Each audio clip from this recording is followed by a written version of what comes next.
I took a field trip for this interview. I went to Howard University architecture building to talk to Professor Ed Dunson. I knew Ed for a very long time, probably in high school. We met through Barbara. So if you saw Barbara, you saw Ed. Like they were attached at the hip for most of the time. Most of the conversations, her essence was definitely present during this interview, and we talked about everything. We talked about Howard University. We talked about just the essence of going to a black school. We talked about his projects, that's past and present projects. We touched upon a lot of architecture is political topics. It's definitely raw. Um, Overall, we talked for about 2 hours. So this podcast is edited down to an hour and some change. When conducting this interview, I'm using a blue Yeti. So it picked up everything during this interview. So you'll hear a lot of a constant mechanical system constantly on. So I do apologize for that. I'm still getting the hang of this podcasting thing and conducting interviews, and I hope you guys enjoy it. All right. Hi. Hello, how are you today?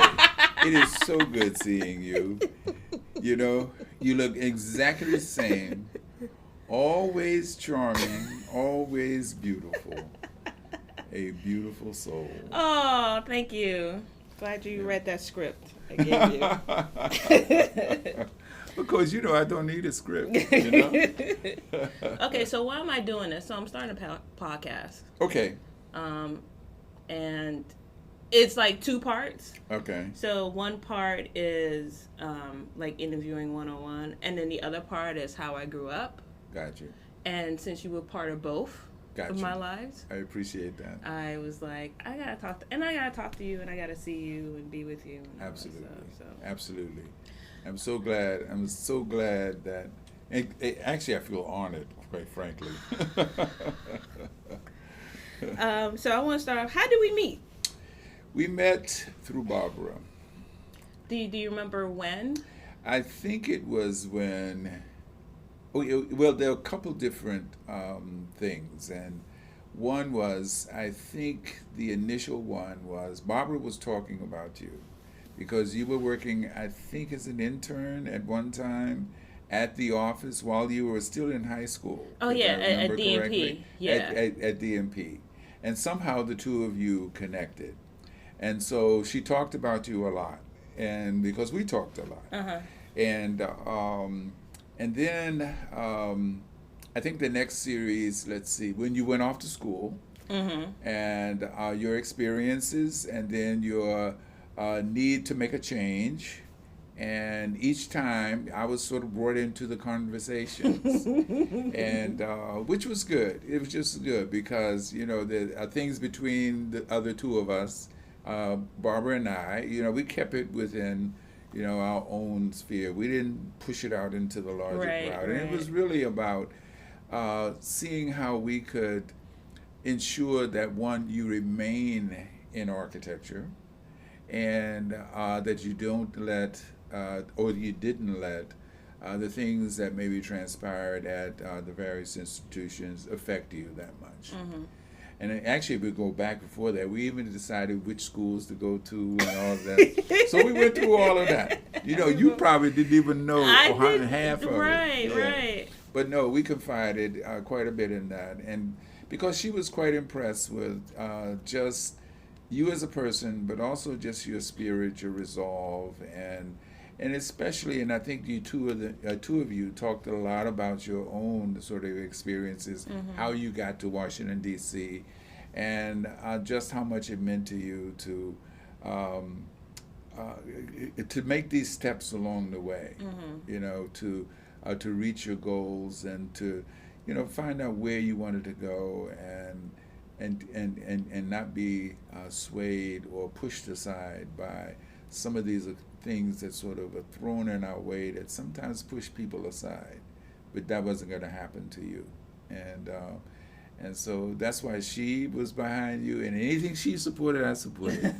No, but quite frankly, though, I mean, you do have that. We did a lot of things. We would go to lectures, and we would go to various things, and we would. I'd take you home, and we would sit out in front of you, Barbara and I, and we would talk, and right. yeah, and so those were great times, and the just to see you grow, and unfortunately she's not with us now, but just to see you continue to grow, and that's why when I got that little surprise notice, and I said, geez, you forgot about me. I did. But you know what? No, but you see, I understand all of that. And so, here we are today. And so that's why I said I'm honored, quite frankly, because I look up to everyone that I encounter, I look up to. It has nothing to do with age or anything like that. Mm-hmm. When you see that they have that specialness or that it or whatever that's so attractive, and you just wish that you could bottle it, And sometimes when you look at your own level of energy or lack thereof, as older you get, lack thereof. But your spirit is an inspirational one, even to me. And I think that a large part of that has to do with your closeness to Barbara and my closeness to Barbara and what she meant to you and what she meant to me.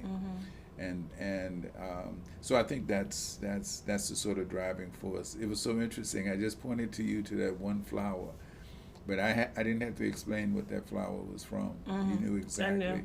And you see, and those are the things that really tell you that, yes, the connections are real. Okay?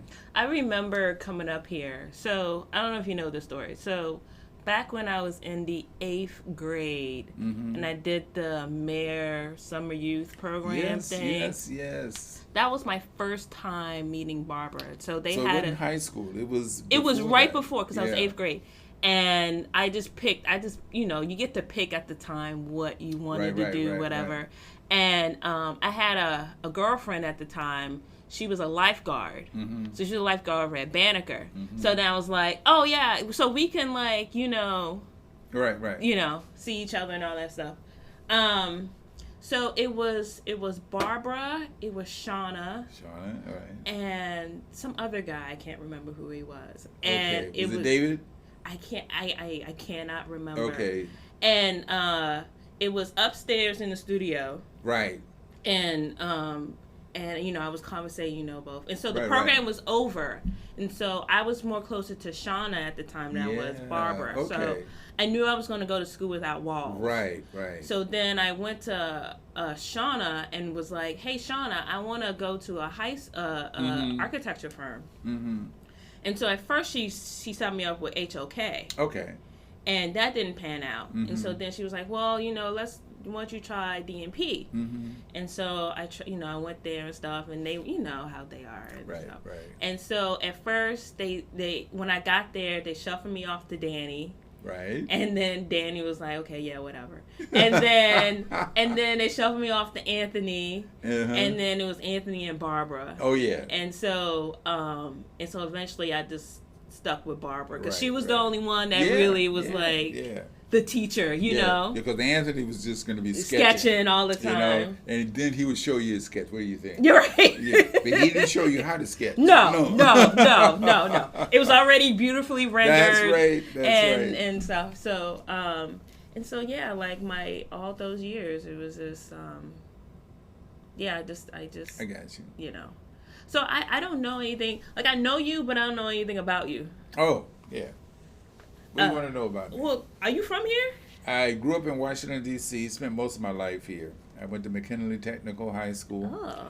And that's where I found my true love in architecture, because at that time McKinley was it was a school that drew across the city, and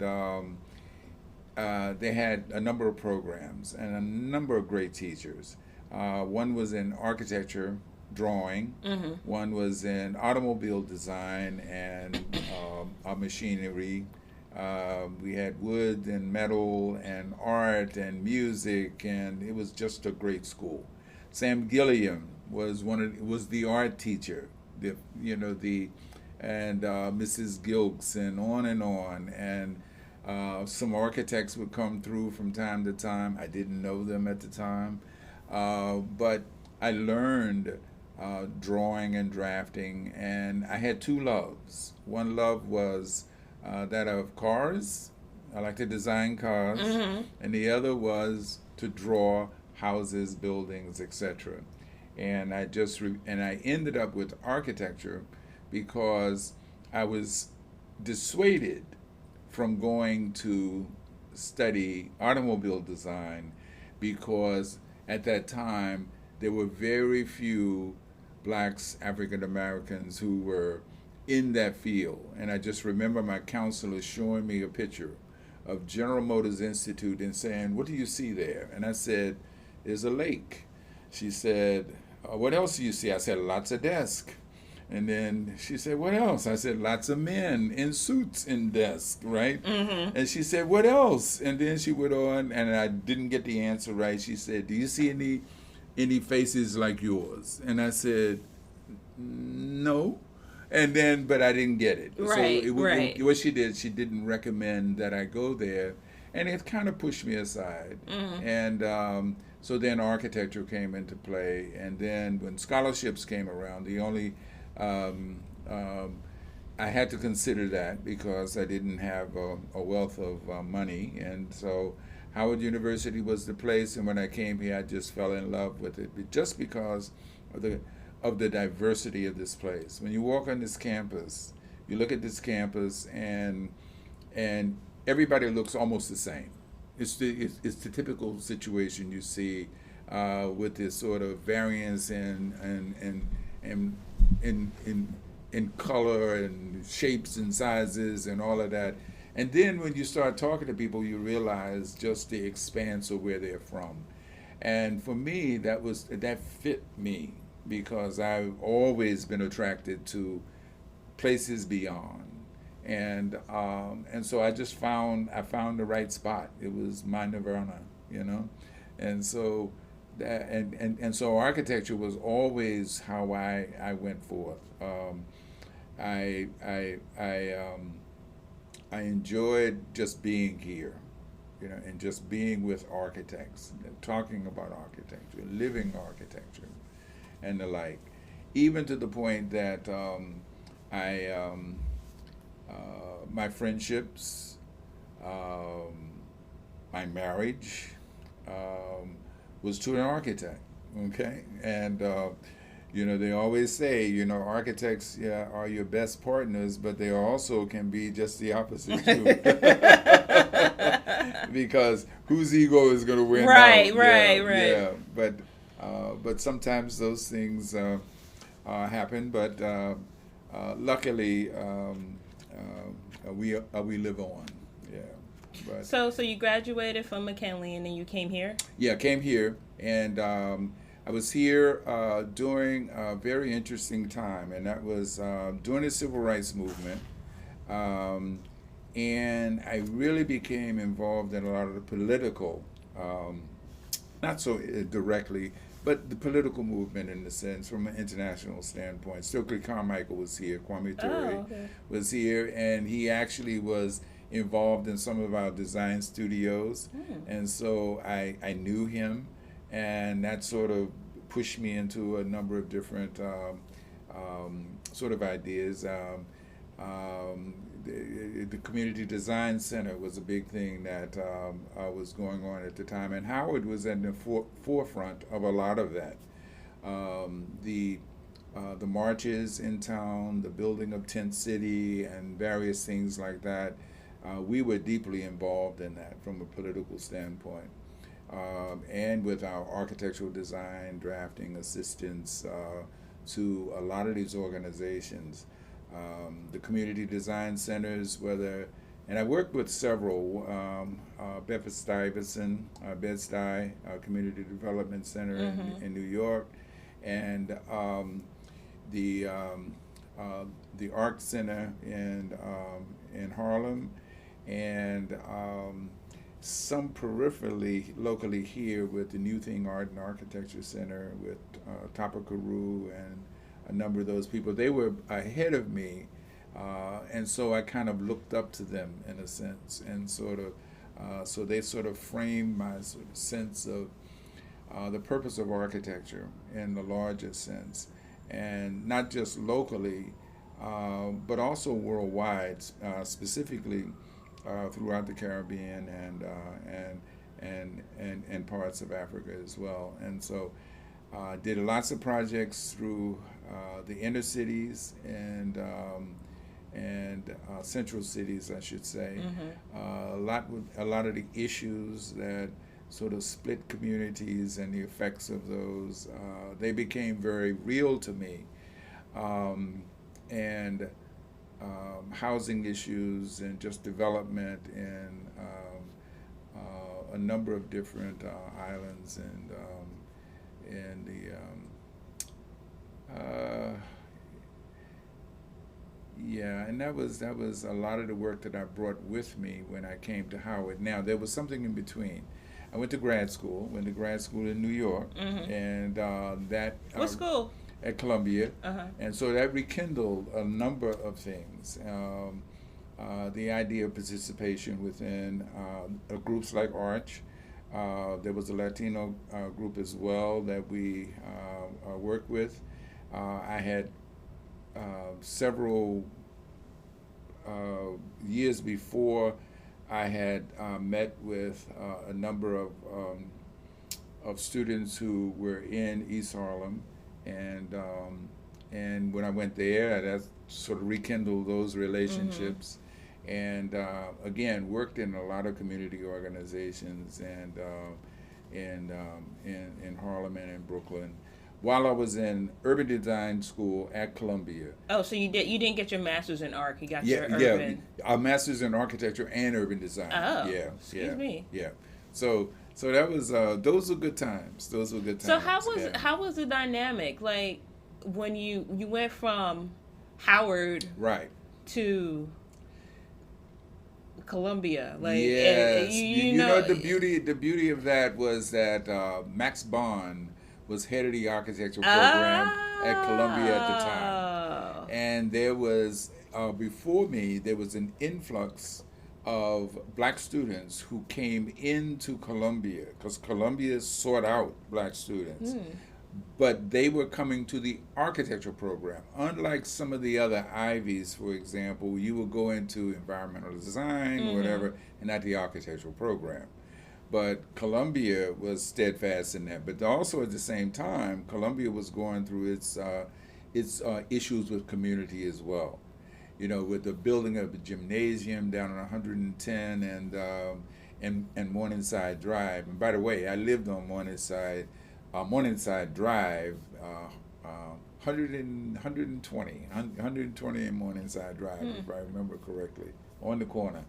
And but this was at the base down at 110th Street, Cathedral Avenue, which is at the northernmost point of Central Park.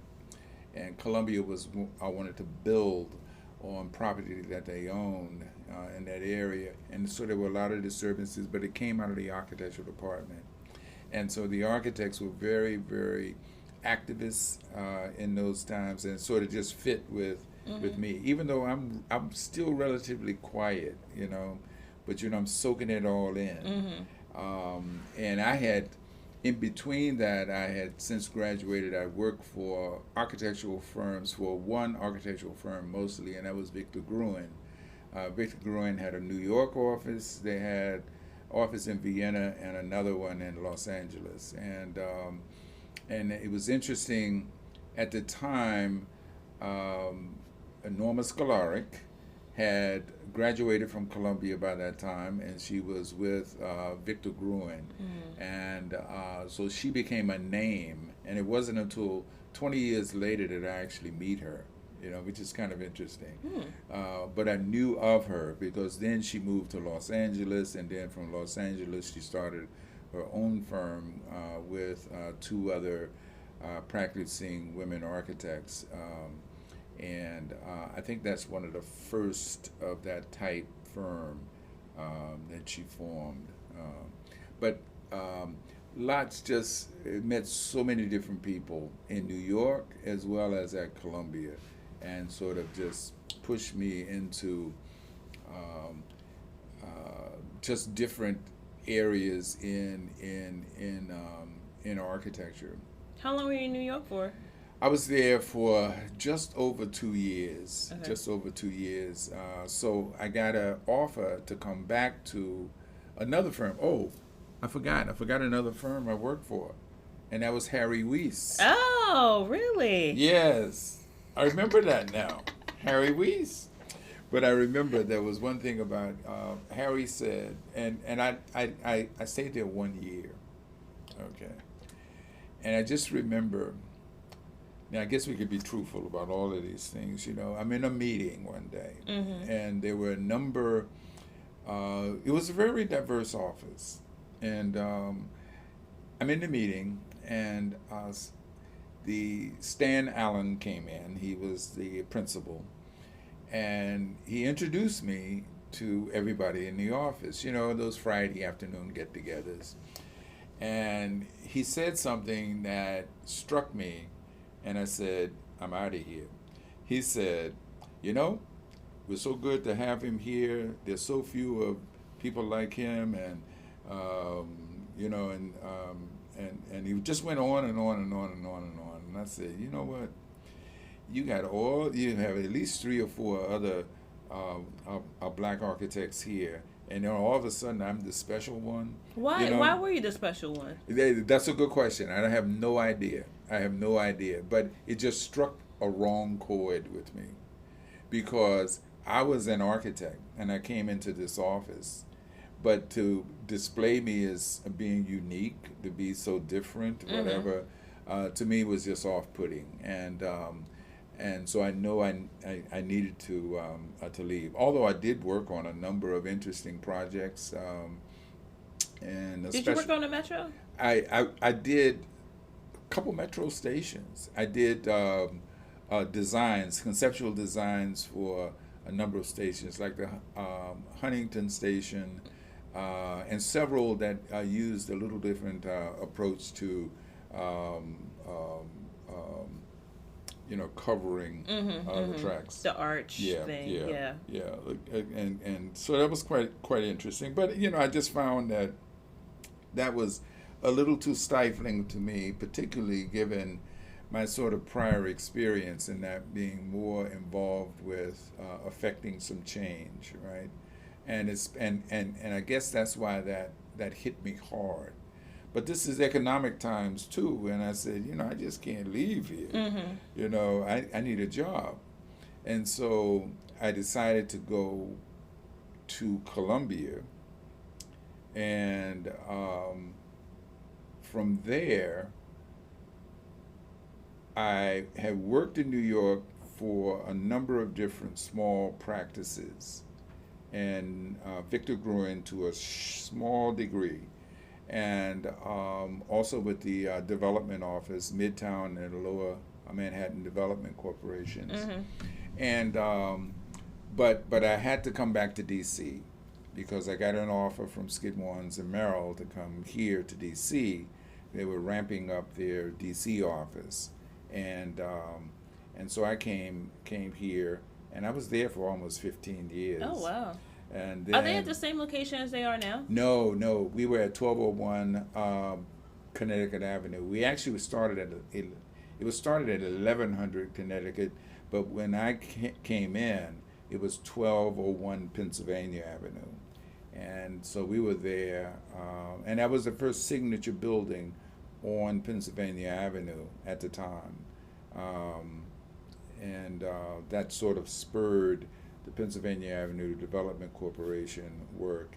And I also had an honor of working on the mayor, then Barry, his urban design development group, which dealt with designs and of downtown, met with a number of developers and other architects, and it was just an interesting sort of time to see the sort of development that was happening from a city perspective, from that of the mayor, and those were long-lasting friendships as well, because they've continued, and it just sort of got back to some of the things that I had wished to pursue after coming out of the school. I thought I was going to do custom housing.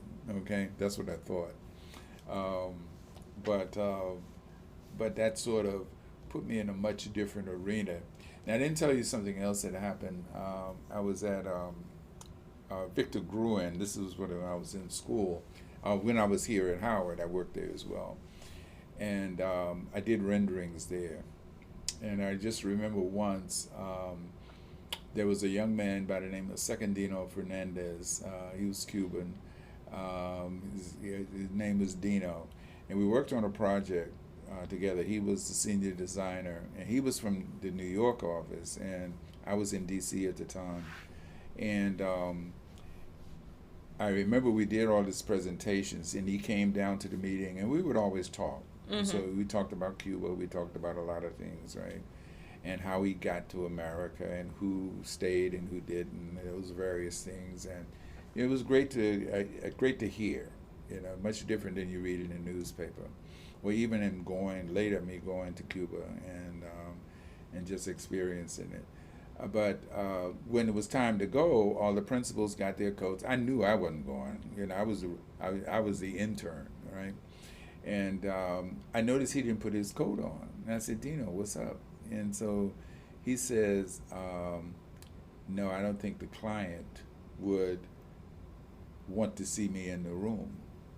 And from there, we started to have really deep conversations about color, race, ethnicity, place of origin, and just clients. And this client was an Eastern Shore client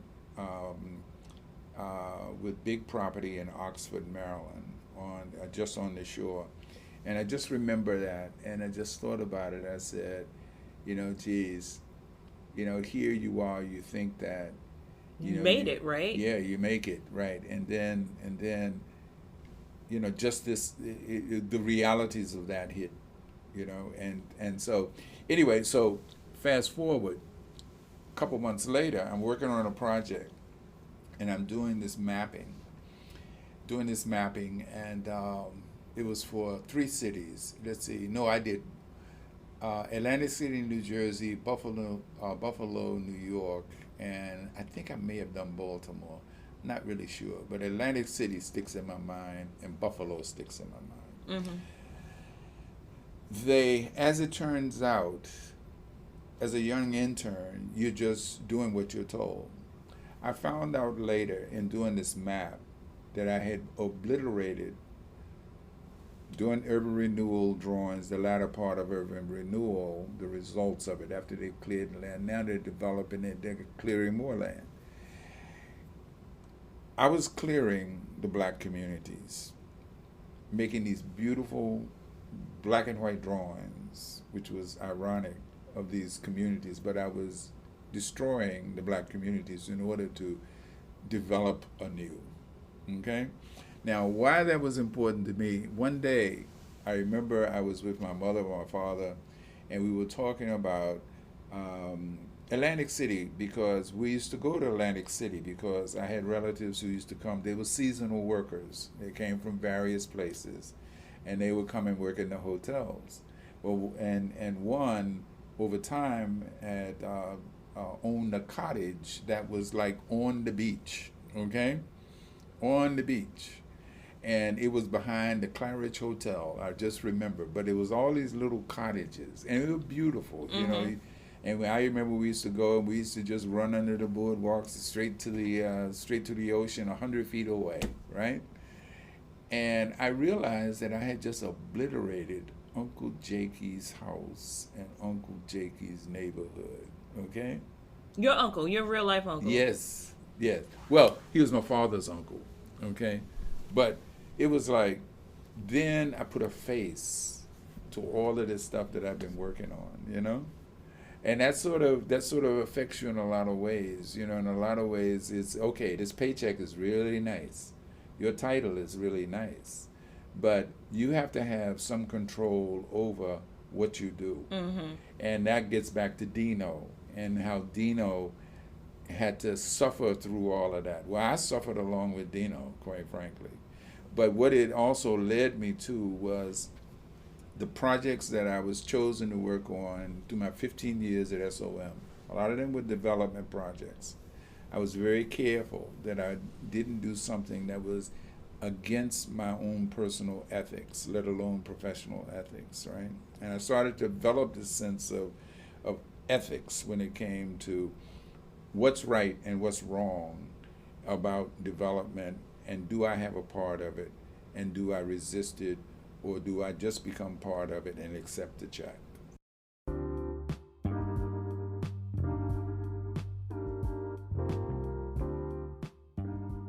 Managing an architecture project in an architecture firm has lots of moving parts.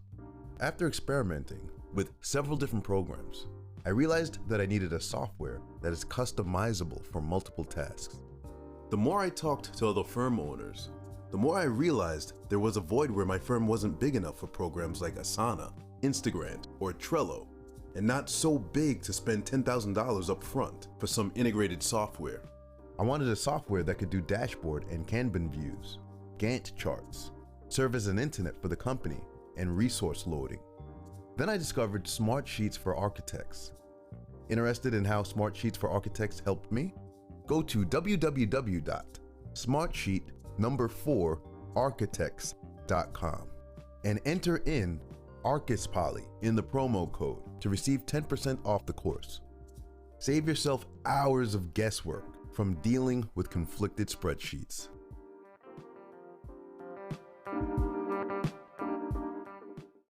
Okay? But I needed to be able to influence some of those things. And so it was a choice of projects, and I got to the level within SOM that I could sit in on those meetings and make those decisions, about things. And so, so that was good. But that led me actually to coming to Howard University. I was at that point in where many black professionals reach. You get to a certain point, and it's the next rung. Glad to see now that that has improved immensely over the last 30 years to the point that it's not so unusual to see a black principal, right? At majority firms, large firms, Right. whatever.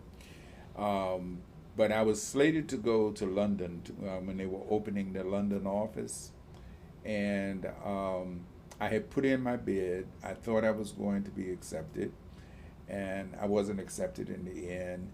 There was a downturn in the economy, and I'm saying, this is really not the time for me to put up a fight, because I'll lose that fight. So I said, look, I see the handwriting on the wall. I said, I had an offer from Howard University. I had been doing the studio for a number of years. And so I mentioned it to then Dean Harry Robinson, and he suggested that we talk later, and he came back with an offer for a full-time position. Now, granted, the salary went from it was a reasonable salary. Right. But, it was almost cut in half. And you were doing charitable work at that time, right? And Eduardo said, whoa, now I got to back up here. But no, but what my heart started to tell me was, wait a minute. Are all of these things that you talk about, the ethics and this and that, what does that really mean to you? Is it real or not?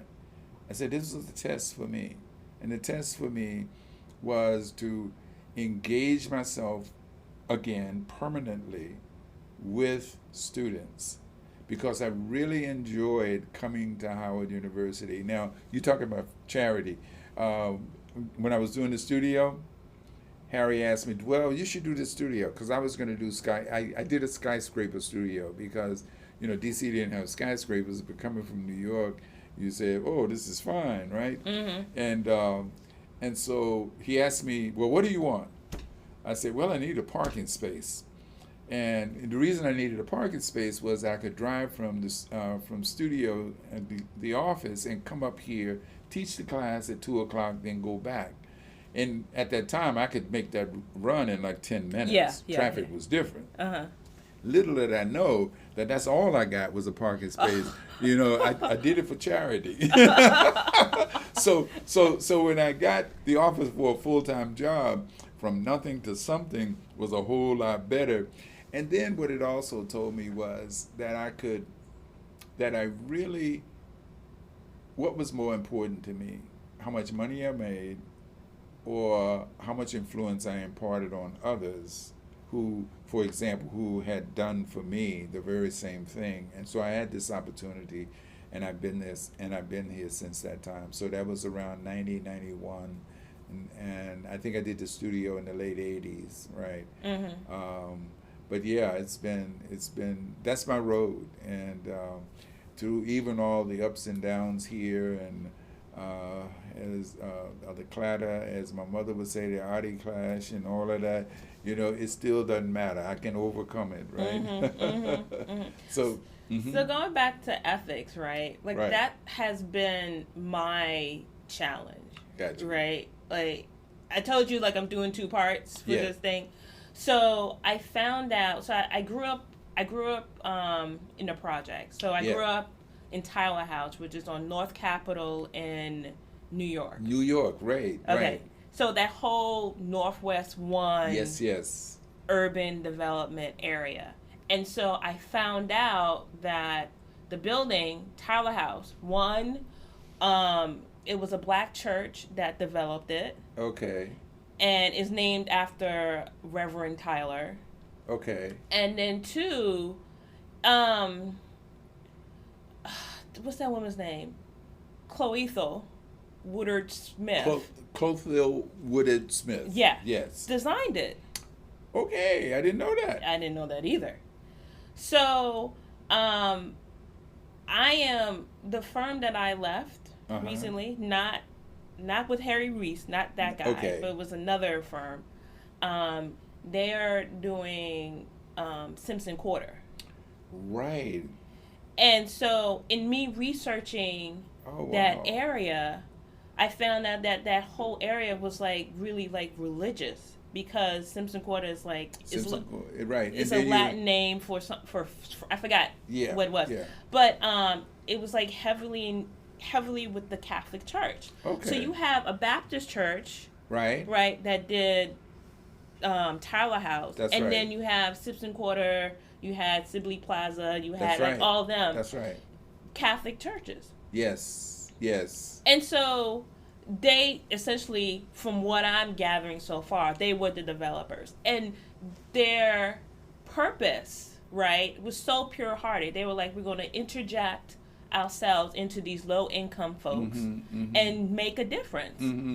And it was like, in people before that, right, you had DC slums, right? You had and DC decided, like, hey, we're going to wipe this out. Right. And people were protesting, and it was like all this stuff I'm finding out. So fast forward to now, what happened, right? Like, the people are being displaced. Right? Only reason why I believe Tyler House hasn't been displaced is because Tyler House is federal. So is HUD is still dealing with that. Okay. Simpson Quarter was a co-op. So was it DC owned? No, I think I know Sibley is DC. I'm not sure. I think it's between. I don't know. I can't answer that. It's the Redevelopment Land Agency. Yes. Yes. Yes. Right. And that's another Howard connection because a number of people on the board were Howard people. It's very interesting, yeah. So that's part of that whole thing as well. What do you mean? Like what? Several of the instructors Uh-huh.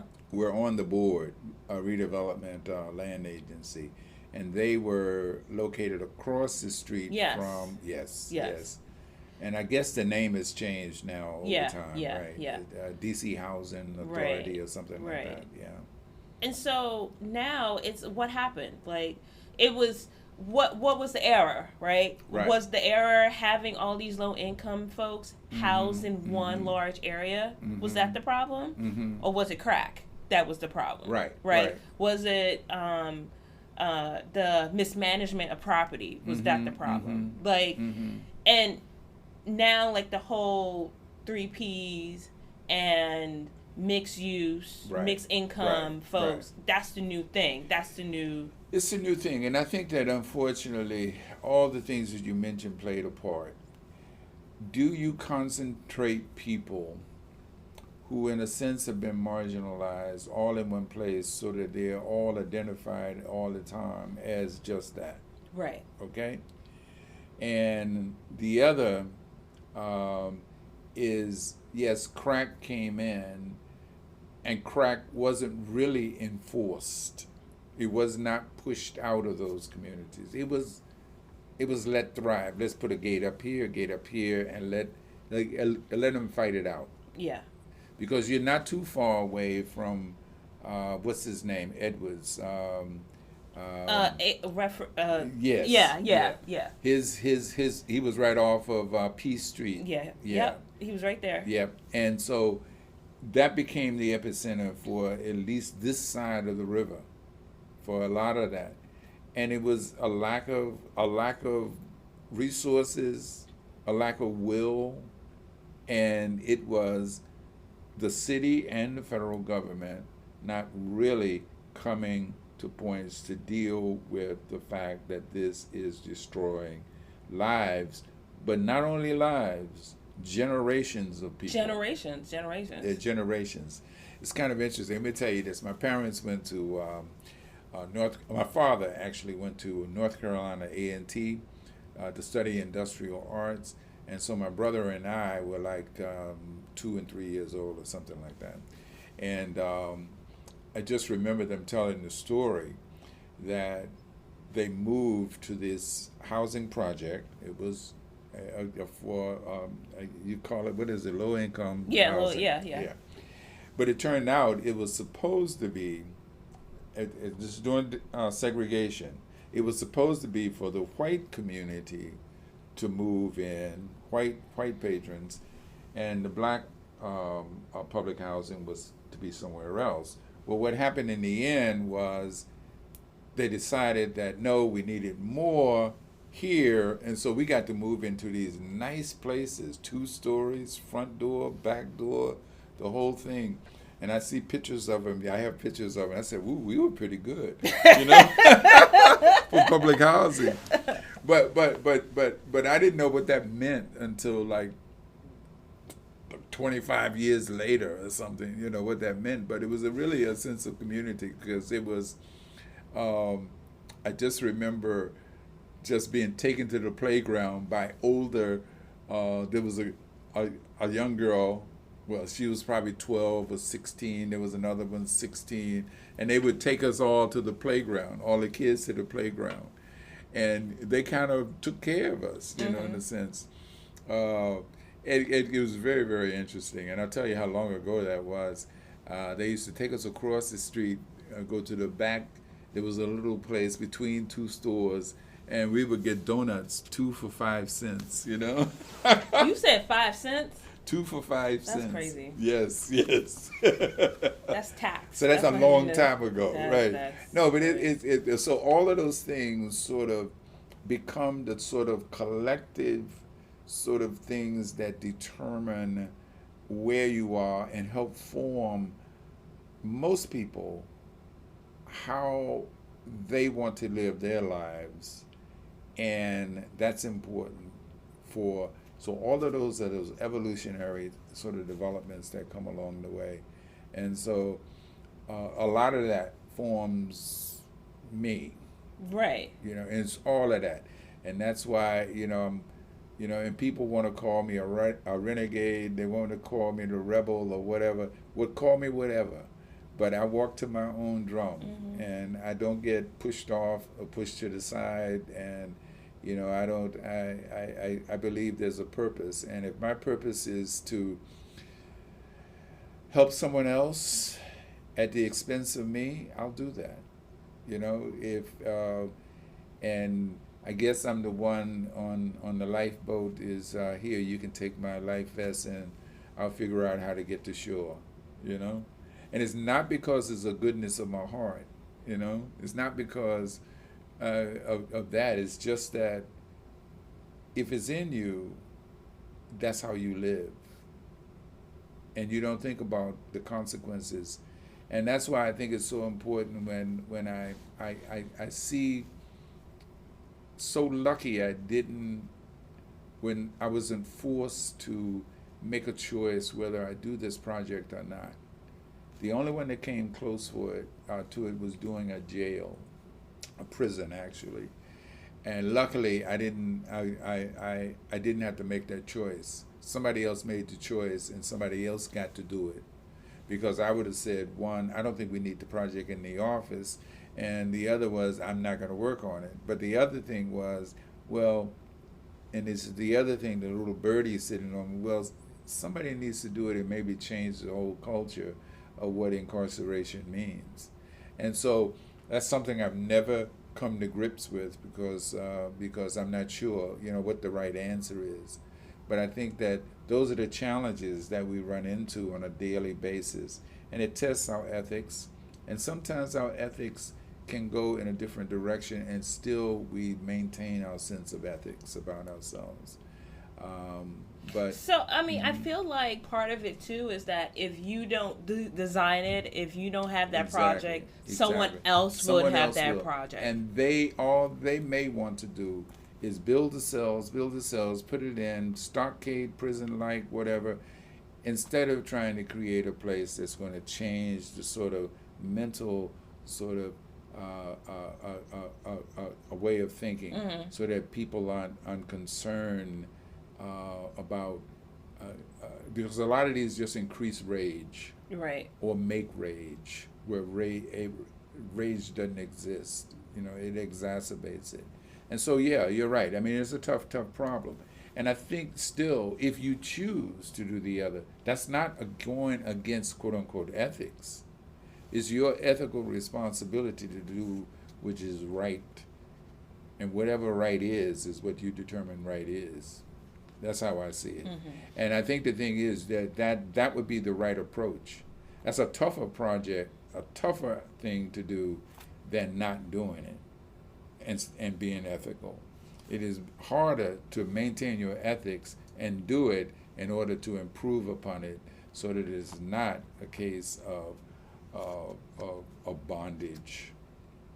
And especially for people whose ancestors, whether free or not free, have had something in their history that points to forced bondage, labor, etc. And that's part of us, whether we want to admit it or not. Yeah. I mean, someone has to do that, right? Like, if it's not us, then who is?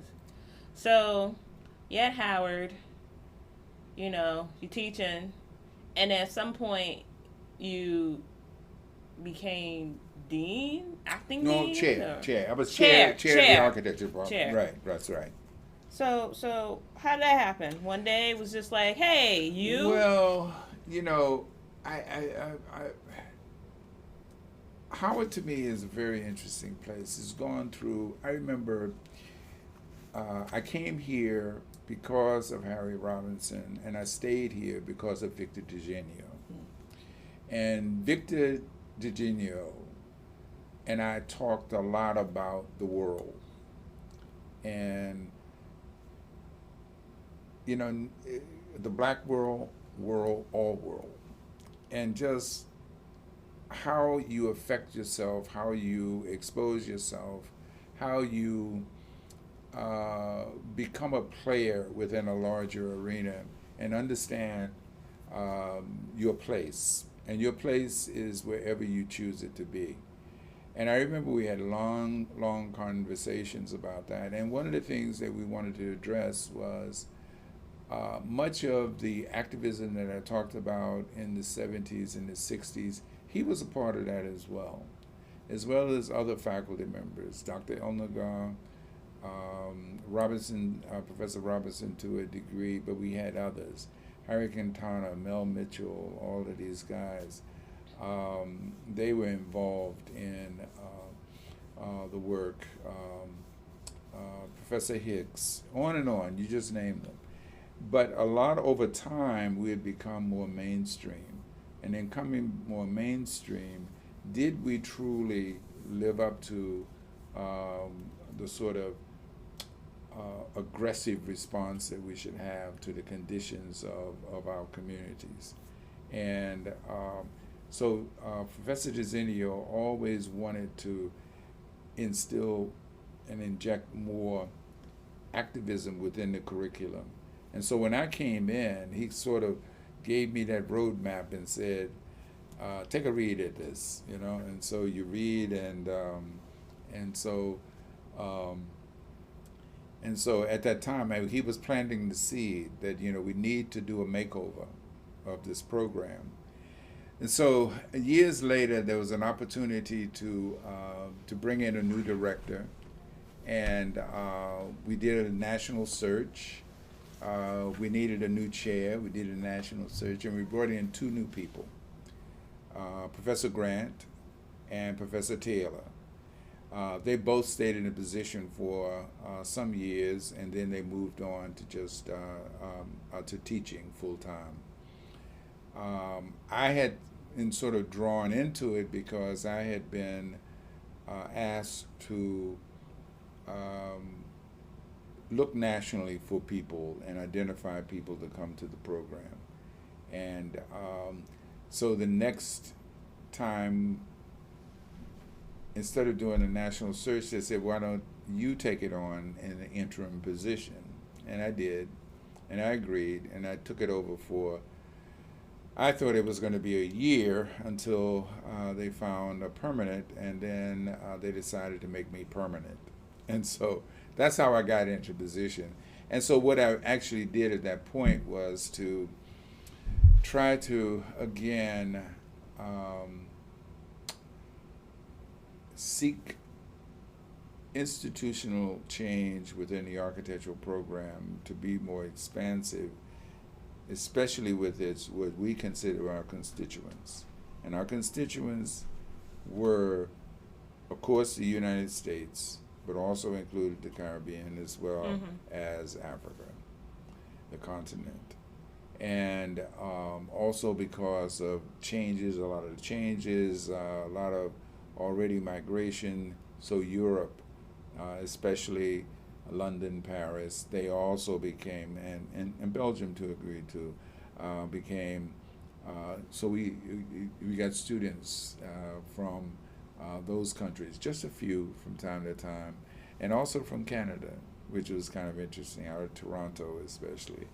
And that sort of was something I enjoyed, and it was something that Professor Dizenio reinforced in me, was just as I said, when I came to school here and found out the diversity, north, south, east, west, small town, little town, whatever, small island, big island, big part of Africa, a little part of Africa, you know, a little bit of Canada, a little bit of Europe, and it was just a great place. And so the time was, we need to not take for granted a lot of this, and this was his point. And I said, and for me that was perfect. And just this idea of just changing the program to focus more on that. But of course that came at the wrong time because of the economic downturn, 2008. It just sort of threw everything a little kilter. And so um, that we're still working on it. But luckily, we have another person who's taken that over. And because I think that you do have to allow new people, new voices, whatever, to come in. But what I did do, I thought was probably my most lasting, was to understand that the faculty that was in place, which was great as far as I was concerned, they had tremendous amount of years of experience, but we also needed to bring in new faculty to assume those roles of leadership. There was a number of different people who came in. Some stayed, some did not stay. Barbara became the first tenured woman on Howard's architectural faculty, and that happened while I was chair, which is it was great. I remember that. Yeah. I remember that. So first, and since 1911, during that time, this is the first tenured. But the other thing that was part of a movement to bring in new people, because we knew that the very seasoned, very well-respected faculty was eventually going to retire. And so we put in motion this idea to go and bring in as many people as we possibly could. We looked at Howard grads as a first push, but we went beyond that, and we wanted to expand that. And successful to a degree, but the economic downturn really put a sort of damper on that. And also, I think the timing of Barbara's sudden passing really put a pall over a lot of the plans in moving forward, and a number of the alliances that we had here. She had developed over time with other faculty members. They sought positions outside of the university. So we're going through that even today, and trying to not only increase the level of activism, but also to change the face of the faculty to be more youthful and attuned in a very worldwide way with a lot of the issues that address the various communities that are affected throughout. And of course, then we have the other layers that are the climate, ecology, and all of that sort of affects us all. And then how do we deal with that? And it affects a lot of us even to a greater degree. How do we deal with the political and the implications of redlining, of disinvesting, and lack of crime, crime and the lack of enforcement of laws, and the sort of over-enforcement in certain areas? That's kind of beyond us. But we look at the brownfields and things like that. Those are things that need to be addressed, and architectural schools, maybe that's the place where it should be addressed, or at least to create, to educate a number of people who are inclined to see that they can be a force in rectifying some of those things that are affecting not only the black community and the communities of color, but the larger communities as well, and the world. So, at some point, you served on the Commissioner of Fine Arts. Yes. As a matter of fact, my term just ended. How long were you on there? I was on there for almost 5 years. Oh, wow. Right. It doesn't seem like it. But let me tell you another thing. I also, I was on the Historic Preservation Review Board for almost 10 years, with just over 10 years. And so that led to other sort of community activist type things, working with... Is there a local or national or something? Yeah, okay. yeah. There's a national, which is Historic Preservation. HPRB is the board that works with the Historic Preservation Office that's out of the Office of Planning. Mm-hmm. And so that board is composed of citizens and architects, along with archaeologists, I should say, not archivists. There may be an archivist now, but an archaeologist, landscape architects, etc., to review the historic buildings in the city and address landmarks and whatever, right? And so I was on there for about 12 years, 10 to 12 years. And then that led to a number of other appointments. I was president of the DC Preservation League for about 3 years, actually during the time when the old post office building was given to the Trump organization. I remember the presentation where they came and gave the presentation. So a lot of history. Yeah. But it also scattered throughout there. I'm jumping all over the place, but scattered through there. Did a number of memorials, working with a number of very important sculptors. The African American Civil War Memorial for the colored troops with Ed Hamilton. Deborah Pennell was the architect. I was the architect designer, and the Black Patriots Memorial, which was to go on the mall. Worked with Ed Dwight, the sculptor, with a number of different architectural firms, and that was quite a great experience.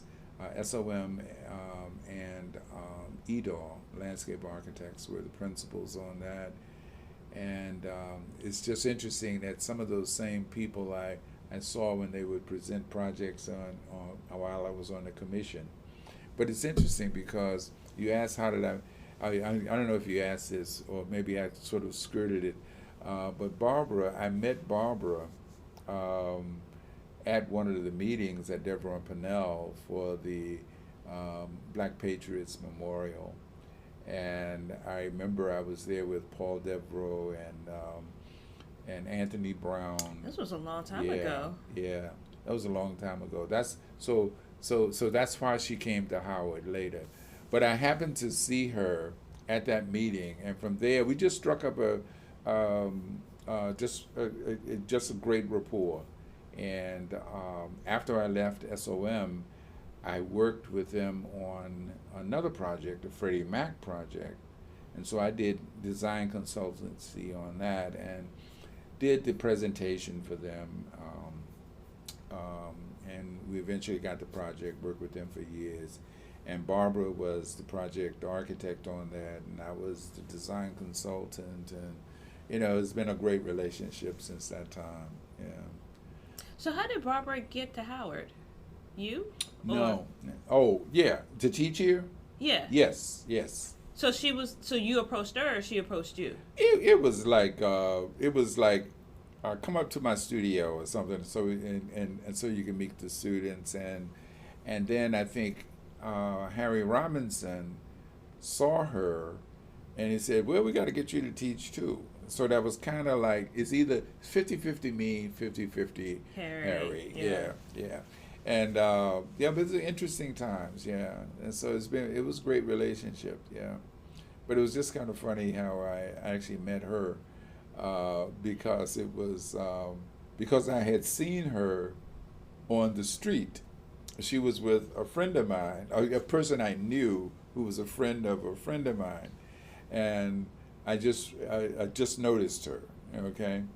And then like 6 months later, I go to an office and I see the same person, and I said, she looks so familiar. And so finally it came to me. The difference was she told me later that she was off that day, so she was dressed like in blue jeans, and regular jeans, whatever, just sort of regular.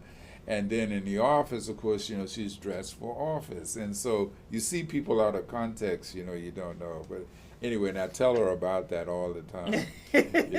I used to talk to her. I say, yeah, yeah, yeah.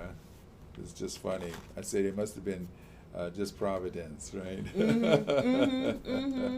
Yeah. So what you doing now? What you doing now? I'm trying to relax, trying to decide how I can remain connected to Howard to affect as much of the change and support those who are in place now to ensure that the next generation of people who come through will be pointed in the right direction. And that's kind of what I'm deciding. And when is the proper time for me to sort of totally divest myself from just being in the way, because I'm always going to have my say. Yeah, yeah. And the point is that sometimes maybe I just need to be in the back of the room, as Virginia would say, like in the British Parliament, the backbenchers, just be a backbencher, right? But yeah, that's what I'm thinking about, and because I truly enjoy this, but I think at a certain point, your usefulness needs to be transferred to others. It's just like you met the two young people here. Are they going to be the ones? And give them as much support as you can, and sort of mentor silently, so that they understand that you're imparting a little experience of them to you, but so as not to be teacher to teacher, because that's because they have their own place on this. But I think that I would encourage all of them, because I think Howard remains a special place, and it is probably unlike any other place I've ever been, and it has still at this point not realized its true potential as far as I'm concerned. It's very true, very true. And I think that this is the one thing that sort of makes me stay on as long, because I don't want to see that sort of just go away, And I don't think it'll go away. So when I was trying to decide what school to go to, Right. what architecture school to go to, Mhm. I was like, I'm not going to Howard. Right. I can understand. And, one is because I grew up here, Right. Right. Right. That was the one thing. And all the people that I knew that were going to Howard had faculty there, so they didn't have to pay for it. And I was like, I don't want to pay for Howard. Like, Right, it was just attitude. And then also, it's a black school, right? So I'm going to have to deal with black people. That's right. And financial aid, and how Right. they're going to lose my financial aid, and if They I still do. every day, or living in a sucky dorm, Right. or like it's just extra Yeah. things than versus No, I if know. you go to a white school, you don't have to deal with any of these That's things. true. That's true. Very true. And I thought that the community in a white school would be stronger, Right. because you're like the only one, and I didn't experience that, unfortunately. Yeah, but you then you had other alternatives. I did. Like, I think that I am an anomaly, because I grew up being the majority. Right. So my voice I know how to have a voice. Right. I experienced culture shock, though. Mm-hmm. And it really, that scarred me. And in the end, I ended up going to a black school anyway. So Yeah, but I think the thing about it is that that's a necessary scar. I think some people who take that same route, they get so romanced by what happens that they lose sense of reality. And it's just like, I've had some hits here that I never expected. I used to tell people, I said, I survived the politics of of SOM for 15 years. I said I saw every dart, every arrow, every spear thrown at me, every brick. Okay? I didn't even have to sweat hard to deflect it, I got that good because there was a challenge every day. Somebody looked at you the wrong way because they didn't, or you go into a meeting and the client thinks that it's the other guy and not you, and you get a chance to step up, okay? And I remember one where the partner said, after that meeting, he said, I don't think we want to work on this project. That's what he told me. He said because he said we or you? We, because he said I don't like the way that started nor how it ended, and we stopped the project. So some of the hits, some you get some good. Then I knew, at least I arrived, but I said in a sense. But on the other hand, I didn't let it go to my head because that's not real world either. Yeah. And when they look to programs, they look for this program. Yeah, yeah. Because I feel like Howard has been like when I've been visiting back in the day. Yeah. And you guys had you had when they were doing the oh yeah, AIA and Freelon and Peter and all of them came. Yes, they all came, and I sat in the auditorium, and I'm like, where is this? The auditorium should have been packed with people. And you know what? We had a discussion about that today at the faculty meeting. It's like, how do you get people to come? How do you get them to come? And why should you even have to put out an announcement? It should say, I remember David came up here he came up, Ajay. And he's a very quiet guy. He said, well, I'll talk to him in room 150. I introduced him, walked out. Because I knew he didn't want me in there. He wanted to talk to the students. He wanted to talk to them. That group was totally enthralled. It was fantastic. It was fantastic. And that year, just that one conversation where he just happened to come up here. It wasn't planned and whatever. And I just said, because he said he was in town. And I said I would pick him up. He said, no, that's okay. I'll get there. Mm-hmm. Came with a backpack on, walked up from the subway, came here. And he said, I was just in town and had some time, and I thought I would come up and talk to the students, just wanted to say hi, and I facilitated. But it was fantastic. But those students from that point, they were just, the rest of the semester, they were on a high. That's the type of thing that needs to happen all the time. All the time. All the time, yeah, all the time. And, but, those were the struggles. I had those struggles. And a lot of it has to do with, again, how much are people willing to fight the administration who's hell-bent on crossing every T, dotting every I, check this box, without looking at the soul of it. And that's what we're about. Like, yeah. I feel like I'm gonna say we. Yeah. I feel like we are not being authentic to ourselves. Absolutely. And we're trying to be like those people. Yes. But we can't be like those people. No. Because we're not them. No. It's like, there's a sort of spontaneity that we cannot deny.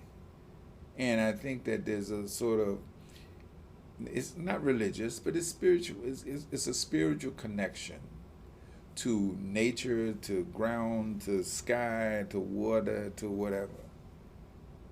and we try to we're not Cambridge, we're not Oxford, we're not the École de Beaux-Arts.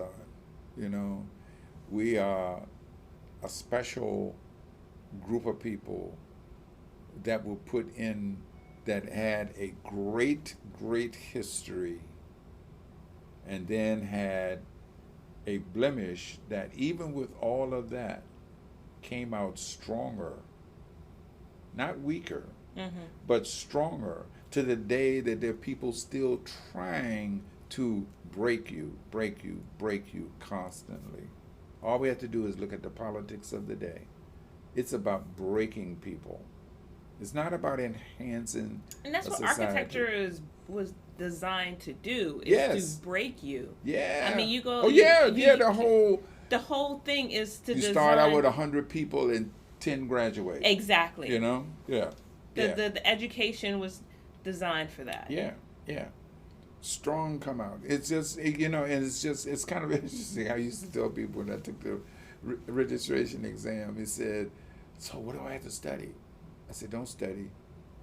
Go out, do your exercise, run in the morning. It's a marathon, It's about your endurance, It's not about what's in your head. It's already in your head. That's very true. That's very true. Yeah. So, no, but I think you're right, and I think that's if I'd say that it was anything that my sort of challenge of when to leave here is because of that, the unfinished business, Well, what would you do? What would you do? Probably. You've been everywhere. Yeah. Well, I love to travel. I love to travel, and so I would continue that. And I've just seen so many people grow up, when they were kids. They were right here, Yeah, and then now they're holding world. their own. Yep, there, they're out right? there in the world, But I do that. But I also want to make sure that I stay in connection with people who are affecting change and assist where I can. I'd love to do that, continue that, because I can never walk away from this. There's too much in you. Mm-hmm. I can see the energy. I can definitely see why. Yeah. It's day one, but yeah, it's a challenge. Anyway. I don't have anything of hers. I ended up it was an email, the last email she sent me, and I framed that.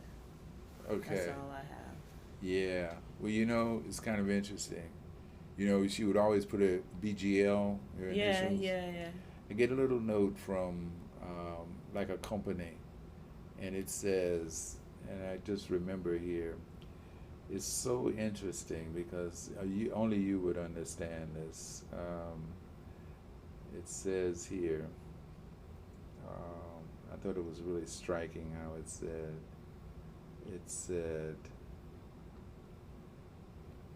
let's see, what did it say?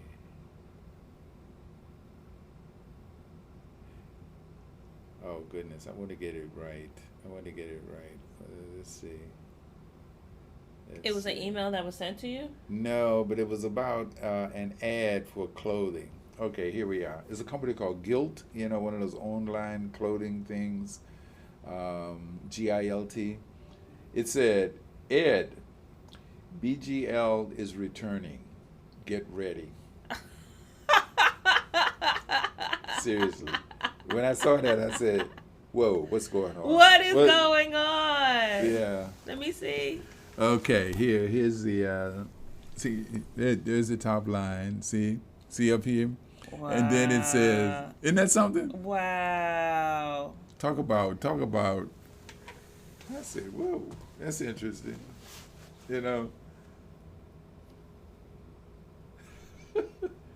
BGL, Ed, BGL is returning, get ready. Get ready. Now, only you and I would understand that. Only me and you. Yep. But it's so and so I haven't thrown it away. Yeah, but no, it's yeah, but no, I have a couple things. Maybe I'm gonna sort through as I sort through things. I'll let you know what I have. I have there's a painting. There's a photograph of her, the one that you see all the time on the Noma Yeah. thing. Yeah, I have a 24 by 30 that I need to frame, and I haven't framed it yet. You know, and and or did I put it on? Have it put on canvas or something like that, one or the other. But anyway, um, um, for some reason I won't put it up. You know. I remember going to DMP back when they were on D Street, Uh-huh. and she would have stacks and stacks of magazines. Yes. Right. And I would go and I would collect these magazines. Like I would sit there and we would like go to lunch or dinner or Right, whatever. right. And I'm sitting there waiting on her. She has to type this last email Right, or right. like That's doing her. something. That's her. And I'm just sitting around. And then she had this, her bag, right? Yes. The little bag that she crossed Right. bag that she That's right. always has. And like, it's just her. I remember it was, quick story. So I had won the Emerging Professionals Award. Right. And it was the same time she got she was president. President, a local chapter. The local AIA. chapter, yeah. Mm-hmm. And so I was like, yes, let's celebrate. So we went to the Indian restaurant Okay. in Gallery Place. Okay. I forgot the name of it. I don't know if you've been there. Okay. Roz is Okay, not Rasika. Rasika. It is Okay. Rasika. Okay. And I'm sitting there, and every time I'm with her, I keep telling myself, I need to take a picture. Right. I need to take a picture. And we were talking, and we were gossiping or whatever. Right. And then I said, you know what? Like, they would. I forgot the context, but it was kind of like, like if you was to leave Howard, or if you was to like whatever. And I'm like, no, you don't understand how valuable you are. Absolutely. Like, you don't understand. She's like, no. I'm like, no, seriously. Like, they would create a scholarship after you. Like, this is what I was like, And she's like, oh, no, or whatever. Remember we was talking about tenure, and I remember that, and then getting her FAIA. Mm-hmm. And then she waited, right? Right. Because she didn't think she was ready. Exactly. And I was just like, okay, all right, Yep. If you say so. But David DeLita was on it, He was on it, and you have to, and the timing just wasn't. It's just because she had to back out because she was trying to at the time get the firm incorporated. After the passing of Paul. Oh yeah, because she was half owner at the time, Yeah, like 50 something. That's right. But see, her papers that Friday, she got the papers saying that everything went through and the firm had been formed legally on Wednesday, and so we probably went and looked at the space or something like that. Talked to Danny, talked to Wade and a couple other people, and because by that time they were on 9th Street. Yeah, they had moved the office That's over right. there. And so the question was, were they going to be there or were they going to be somewhere else, right? And they were going to stay there. It was kind of interesting because she had, by that time, told the fellows group that she was not going to go to the next stage because she just couldn't get everything together. Mm-hmm. And I just remember that she wasn't feeling well and that week, and I remember I took her down to the AIA to hand in our nominees, our vote for the ACSA president, secretary, etc. And it had to be in by a certain time, so I took her there. That was a Wednesday. And so we sat out in the car for a while because she said she wanted to just go, catch a nap. and then next morning she's passed, right? But what's interesting about it today in the faculty meeting, Dahlia, who is now the ACSA representative, um, counselor, as they call it, she was asking for the vote. And she wanted to turn it in on time. It's due February 7th. Well, it was due February 6th For Barbara. for Barbara. Now it's due February 7th. And so I told those who would know in the meeting today of just that circumstance and just how coincidental it was. Mm-hmm. And one of the persons that we were suggested voting for was Michael Pride, who at the time was at Cincinnati, and she's now teaching in New Mexico. She was one of the two outside people who gave letters of support for Barbara in her tenure, so Michael Pride. So here we are voting for Michael Pride, and then I had to make the connection with, Michael Pride and her tenure letter. And the other was Donna Robinson, who was the dean at IIT in Chicago. And it's just very interesting how, I knew Donna a little bit, knew Michael much more, Barbara, and we would all get together from time to time. But when Barbara passed, all of a sudden, Donna was like, she knew me much closer, you know what I mean? And Right. it was just really odd. And but even today, she's left a position as dean, but she still is involved in education. Mm-hmm. But I always think about who would think about these various connections and what they mean and what people mean to one another over time. It's very, very interesting. Well, and then I get that little thing about BGL. Yeah. Right. Yeah, Yeah, we're thinking Yeah. about her. but I'll find something. Okay. Yeah, because I have I got tons of photographs. Just and some of them are framed and. You ain't get can you get like a little student or something, work study? Yeah, something, I've actually had one student who was going to do it, and then she had to take another class because I was going to give her credit, like a independent study. study. Yeah. And work up, and what she would do is do the cataloging of all the things and whatever. And so, as a matter of fact, we even kind of alluded to it today. I said, yeah, so that's why you can't come into my office. Yeah. So. Yeah. All right. Yeah. Anyway. Thank you, Ed. All right. Double D. Yes. Let's see. Let me answer this one. Okay. All right. Stop it. Okay. Hey, listeners. I have an exciting announcement. I decided to launch a membership program for the show, where you have a chance to support me and the show directly. I love creating the show, and it means the world to me that you all tune in to keep hearing me week after week. But it takes an immense amount of time and energy to produce. I want to keep the show going, and I want to invest in its growth. And I also want you to become a partner with me in this journey.